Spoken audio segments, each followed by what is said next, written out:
ખૂબ ગરમી પડી રહી છે અને કંઈ પણ ડ્રિંક કરવાનું મન થાય તો ચાલો આજે 3 ટાઈપના ડ્રિંક તમને બતાવું. એક છે ફુદીનાવાળી મસાલા છાશ, જે તમે ઇઝીલી બનાવી શકો એમ છો. ફુદીનો, કોથમીર, લીલું મરચું, આદુ, સંચળ અને બરફ અને છાશ. બની ગઈ તમારી ફુદીનાવાળી છાશ.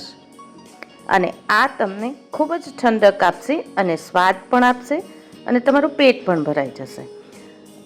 આ સિવાયની ઘણી બધી રેસીપી તમને જોવા મળે જ છે.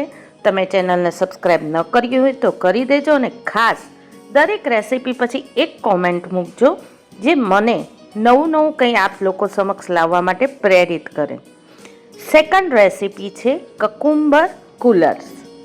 કકુંબર કુલર્સ એટલે કે કાકડી, થોડો ફુદીનો, થોડી કોથમીર, આદુનો કટકો, સંચળ, મરી પાવડર, આ બધું જ નાખી, પાણી નાખી, લીંબુ નીચવી અને મસ્ત મજાનું ક્રશ કરી લેવાનું. આ પાણી તમને ડિટોક્સ પણ કરે છે અને તમારું વજન ઘટાડવામાં પણ મદદરૂપ થાય છે. ચોક્કસથી આ બનાવી અને કોમેન્ટ કરજો. છેલ્લું, સૌનું પ્રિય અને ખાસ કરીને રાજકોટ, અમદાવાદમાં તો આ ખૂબ જ કોસ્ટલી બહાર મળે છે, જે તમે ઘરે ઇઝીલી બનાવી શકો એમ છો. જાંબુન શોટ્સ. અને જાંબુન શોટ્સમાં આમાં ગોળ નાખેલો છે, જે તમે ન નાખો તો પણ બહુ જ ટેસ્ટી લાગશે.